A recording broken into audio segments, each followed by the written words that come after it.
Pour créer un projet Cordova, nous avons la commande Cordova Create.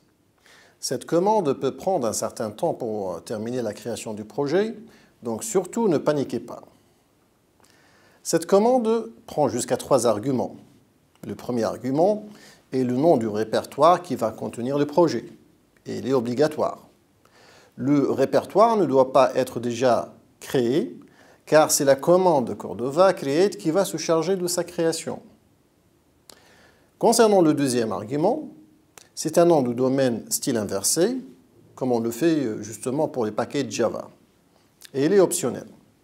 Mais si vous voulez spécifier le troisième paramètre, qui est le nom de votre application, vous êtes obligé de préciser avant le nom du domaine.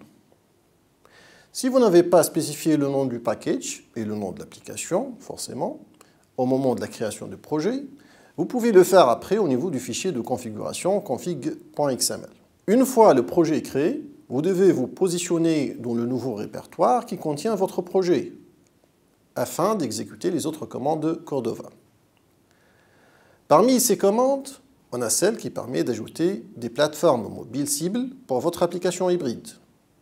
En effet, par exemple, si vous voulez compiler par la suite votre application pour fonctionner sur Android, vous devez utiliser la commande Cordova Platform @Android.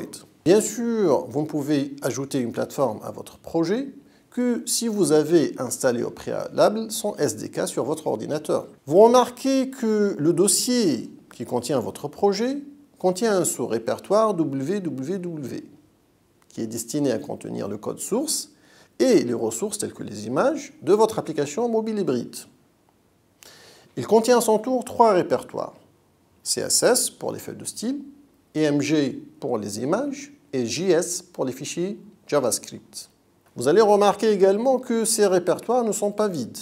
Ils contiennent déjà le code source d'une application par défaut.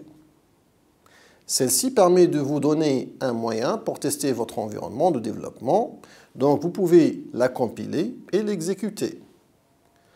En plus, elle vous donne un exemple de code source que vous pouvez l'utiliser comme point de départ pour votre projet. Le répertoire du projet contient en plus du répertoire www d'autres répertoires, dont Platforms, qui contient après compilation les codes sources spécifiques à chaque plateforme mobile ciblée et l'exécutable, Plugins, qui contient les éventuels plugins que vous avez utilisés dans votre projet, Hooks, qui est destiné à accueillir certains scripts permettant de personnaliser les commandes Cordova, ainsi de suite.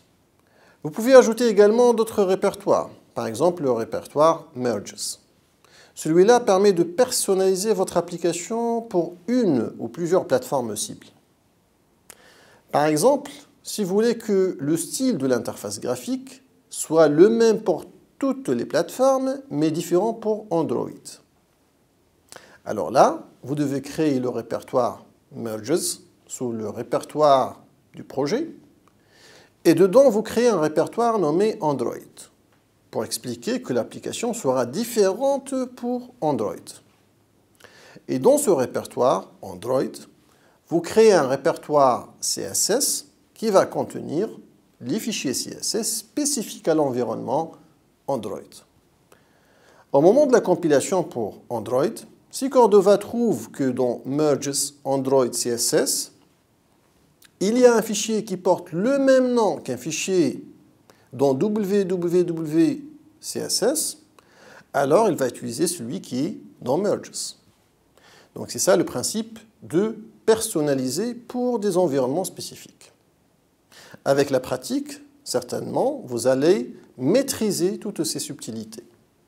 Je vous remercie pour votre attention et à la prochaine vidéo.